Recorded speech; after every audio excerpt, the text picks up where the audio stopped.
उसका। और आज हर जगह मिस होता, खुदकुश हमला हुआ, वो अपने मुल्क को निशाना बनाते हैं। जी हाँ। असल में ये सब इसलिए हुआ कि कंसेप्ट भी क्लियर नहीं किया गया कि कौम की कंसेप्ट क्या, कौम क्या है, हमने आपको मुल्क कैसे चलाया जाता है। हमने वो जज्बे हम जो बचपन में अपने स्कूल में जो है कौमी तराने सुना करते थे, आज नहीं है। बिल्कुल। आज वो होते हैं वो के उठा के गुजर जाते हैं। जी हाँ। हम समझते हैं कि आज भी हमारी सुबह जो है कौमी, जहाँ अल्लाह रसूल के नाम से होती है, वहाँ हमें कौमी नगमा एक आध लाजमी शामिल करना चाहिए। जरूर, मेरा जज्बा लाजमी हमें इनको बताना चाहिए। मैं तो बस अब आज आपसे लाइक आपने जब ये बात बोली तो वाकई हमें, मैं अब अपने शो पे ये चीज़ जरूर रखूंगी कि मैं अपना मिली नगमा एक जरूर अपने शो पे इसको हमने अपने जिस्म का हिस्सा बनाना है, अपने रूह में भरना, पेवस्त करना है अपने, जब हम जाके अपने मुल्क को दोबारा एक जिंदा हालत में देखेंगे। और इसमें हम सबका हर रोल होगा। इसमें यहाँ ये नहीं है कि बच्चे होंगे, हम और आपका भी रोल है, इसलिए कि उनको मोटिवेशन करने का। या अच्छा, अब रही बात करने की, तो फीवर एक बात है। तो फीवर देखिए एक्चुअली कोई भी चीज़ नहीं है, जिसमें थोड़ा सा गर्म हो जाना, हम इसको फीवर कह देते हैं, हाई के टेम्परेचर कह देते हैं। लेकिन बीमारियों में और आम फीवर में ज़रा फ़र्क होता है। ये एक आदमी, एक मजदूर है, काम कर रहा है धूप के अंदर, उसका जिस्म गर्म हो जाता है, वो आपने देखा कि वो 100 हो गया, तो वो टेम्परेचर जो है वो फीवर में नहीं माना जाता। उसका बॉडी टेम्परेचर एक्लिमेटाइजेशन एक प्रोसेस होता है। अच्छा। उसके तहत उसका वो टेम्परेचर बढ़ गया था। अच्छा। अब हम बीमारियों की तरफ आ जाएं तो हम इनको दो तरह की बीमारियों में देखते हैं, एक नॉन स्पेसिफिक। अच्छा, एक कॉलर है, कॉलर को ले लेते हैं, फिर हम इनको कंटिन्यू कर देंगे। अस्सलाम वालेकुम। अस्सलाम वालेकुम। क्या है ना, हम भी नहीं रह सकते ना आपके बगैर, आपको पता है। कैसी हैं, मौसम एंजॉय कर रही हैं? मौसम तो बहुत एंजॉय कर रही हूँ, और जो आज आपने डॉक्टर साहब बुलाए हैं, कमाल की बातें हैं, इतना अच्छा लग रहा है कि मैं सॉरी, बस मैंने कॉल मिलाई है, जल्दी जल्दी। हाय, बहुत बहुत शुक्रिया डॉक्टर साहब, निकल लें। Thank you so much. अच्छा, मुस्कुरा के दिखाइए पहले मुझे आप। बहुत शुक्रिया, बहुत अच्छी बातें कर रहे हैं। बस मुझे इनकी जो मिली नगमे वाली बात है वो दिल को ऐसे लगी है ना, बस वाकई मेरे भी दिल को ठक करके। हाँ, होना चाहिए, ये तो बिल्कुल दिल में रखना चाहिए। और डॉक्टर साहब, मुझे भी छोटा सा एक सवाल करना था कि मतलब कहते हैं कि जी ये बुखार में बच्चे को खुले पानी से नहलाए ना, और छोटे को, और जी नजला है तो वो स्टीम वाली बात दोबारा मैं करूंगी रिवाइज। क्या बड़े भी स्टीम ले सकते हैं फ्लू में? अच्छा। मतलब कहते हैं डाल ले और स्टीम ले ले, नजला ठीक हो जाएगा, फ्लू वगैरह, इस बारे में कुछ फरमाइए, आप बताइए। और क्या, हाँ जी, कल मेरी बर्थडे थी और मैंने इतनी कॉल मिलाई, कल बदकिस्मती से मेरी आपसे बात की। Oh, happy birthday, belated happy birthday.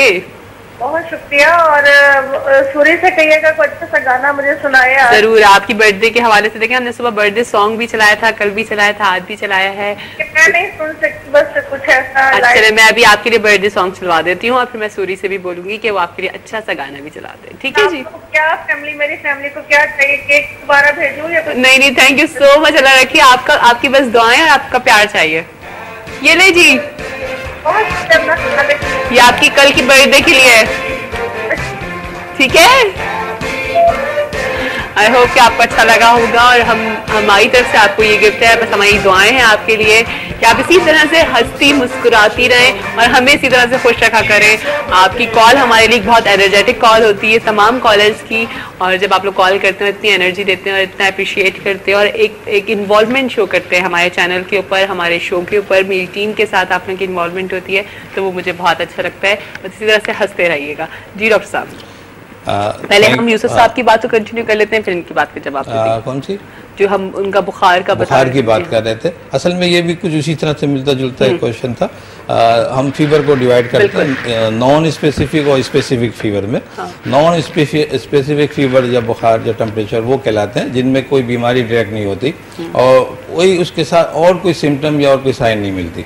यानी आप कहेंगे कि सर मुझे बस बुखार है, आप जिस्म गर्म रह रहा है, जिस्म थकावट है, इसके अलावा कोई सर में दर्द नहीं है, आपको कोई उल्टी नहीं है, कोई मोशन नहीं, कुछ भी नहीं होगा। आप ऐसा करिए डॉक्टर साहब, अभी टाइप्स ऑफ फीवर्स बता दें, और सेकेंडली हम नेक्स्ट जब अपना शो करेंगे ना, तो मुझे एकदम से बैठे बैठे ख्याल आया कि हम फीवर का ही टॉपिक रख के फीवर को पूरा डिस्कस करते हैं। मैं ब्रीफ इसको कर देता हूँ। उन्होंने डिजीज का कहा था कि बीमारियां क्या है, वो शायद कोई इनके फैमिली में कोई ऐसी बात हो, तो हमारे यहाँ जो फीवर, अब जो स्पेसिफिक फीवर है हमारे यहाँ, वो हमारे एनवायरनमेंट के हिसाब से होती हैं। हमारी ये थर्ड वर्ल्ड है, यहाँ इन्फेक्शन ज़्यादा है, तो इन्फेक्शुअस डिजीज़ कहलाती हैं, उनमें फीवर सब में पाया जाता है।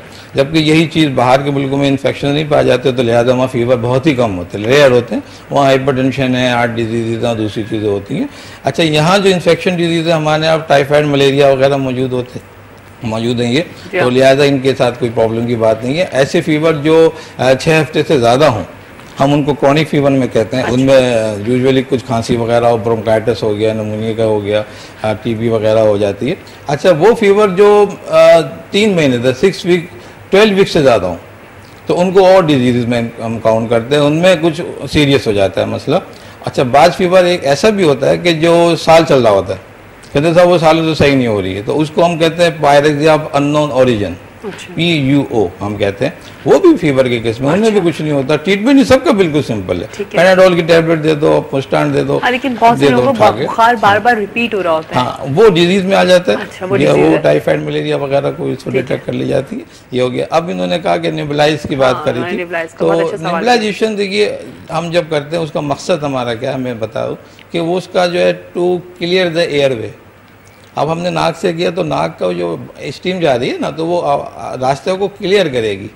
तो वो तमाम सिचुएशन जिनमें नेज़ल ऑब्स्ट्रक्शन पाई जा रही हों, हम उनमें नेबुलाइज कराते हैं। और उसके बाद वो ऊपर जो चेस्ट है हमारा, उसमें अगर कोई आवाज़ आ रही है, ब्रोंकाई हो रहे हैं, जो डायलेट नहीं हो पा रहे, और जो है उसमें जो है ब्रोंकाइटिस की या एस्थमेटिक कंडीशन हो रही है या कोई एलर्जी की कंडीशन हो रही है, तो हमने एक ख़ास सोल्यूशन होता है उसके अंदर, हम उसको नेबुलाइज कराते।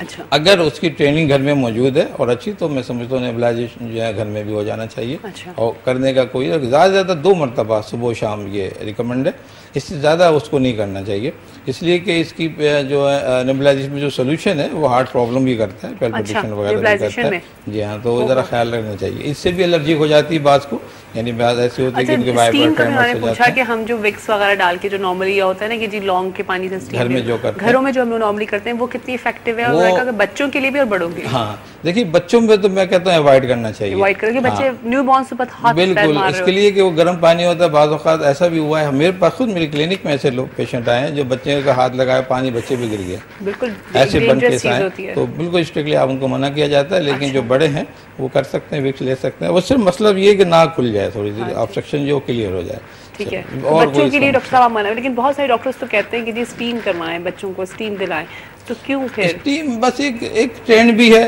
समझे ना।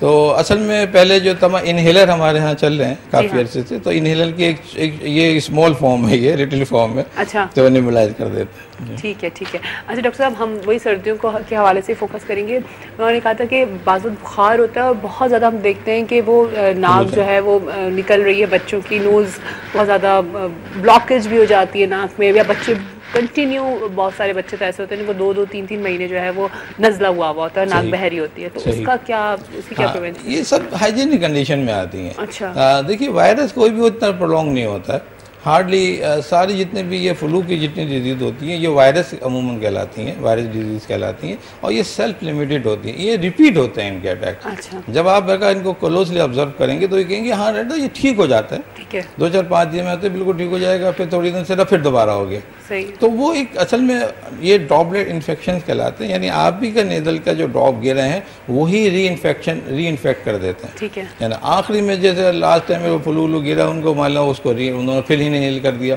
फिर 3-4 दिन का इंक्यूबेशन पीरियड हुआ और फिर उसको वापस वो अटैक हो गया। सफाई का ख्याल रखना चाहिए। अच्छा, तो लेकिन वो जो नाक मुसलसल बहरी होती है तो उसको क्या फिर एंटीबायोटिक से स्टार्ट हो जाती है? एंटी कुछ जैसे एंटी एलर्जी स्टार्ट हो जाती है। मैं ये कहता हूँ कि आप सेल्फ मेडिकेशन कभी भी प्रमोट ना करें, जो भी आपके पास नियर बाई डॉक्टर्स हैं उनके पास जाएं और वो एंटी एलर्जी अच्छे से सजेस्ट कर देंगे।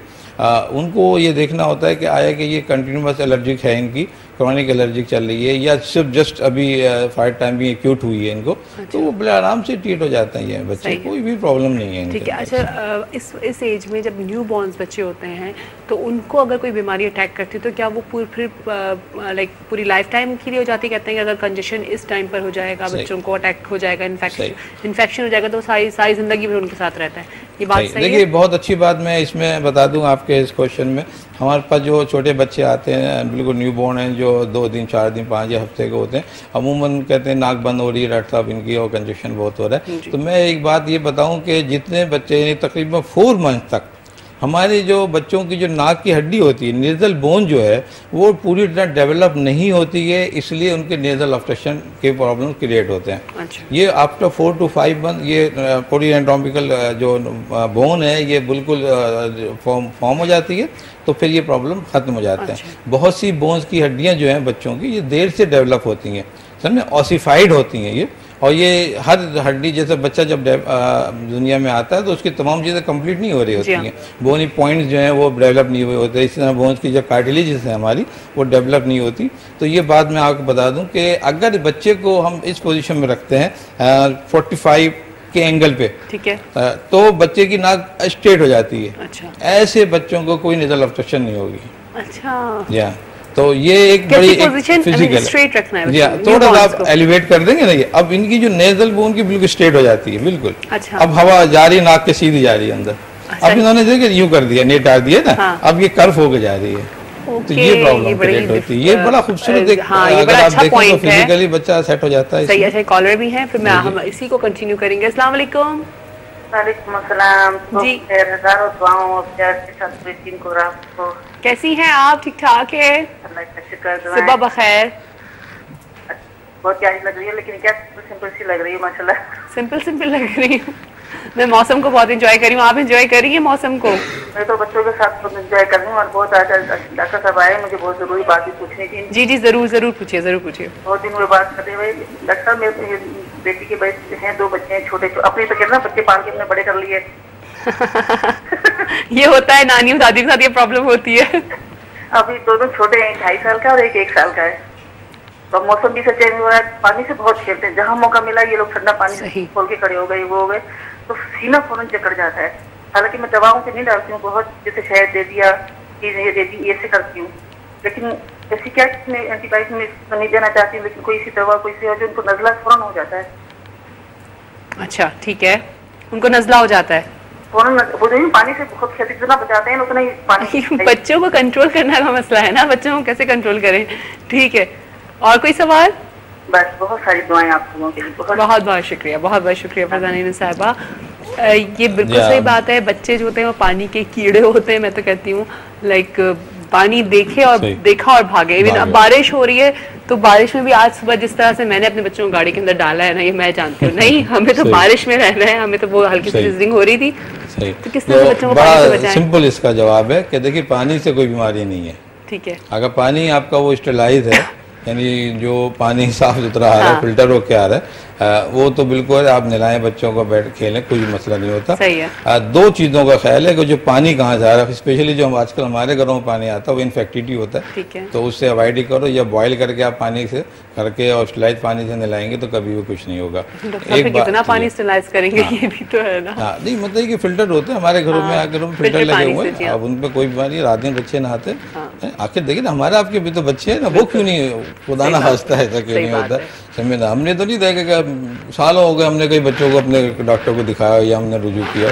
इसकी वजह ये कि उनको हाइजीनिक बता दी गई है कि बेटा ये चीज़ें आपने केयरफुल होना है, तो वो माशाल्लाह खुद सेल्फ कंट्रोल करते हैं। एक तो ये, दूसरी बात ये कि जिनका कंजेशन, चेस्ट कंजेशन इनको होता है, इसका मतलब ये हुआ कि इन्हें कोई एक प्रॉब्लम है, कोई बैक्टीरिया का या कोई एलर्जिक का, एक थोड़ा चेकअप कराएं अपने डॉक्टर से, उसका चेकअप करें, उसमें चेस्ट एक्सरे होगा, CPSR होगा, उसमें ये चीज़ें, छोटी चीज़ें मालूम तो होंगी कि क्या कैरियल क्या है, ये कोई एलर्जिक कैरियल तो नहीं चल रहे हैं अंदर, या कोई फैमिली या जेनेटिक ऐसी प्रॉब्लम चले जो एलर्जिक कंडीशन डेवलप कर रही है, तो आपको उन सूरत में उनका ट्रीटमेंट के साथ वो चीज़ जो एलर्जिक या एलर्जन है उनको अवॉइड करना होगा।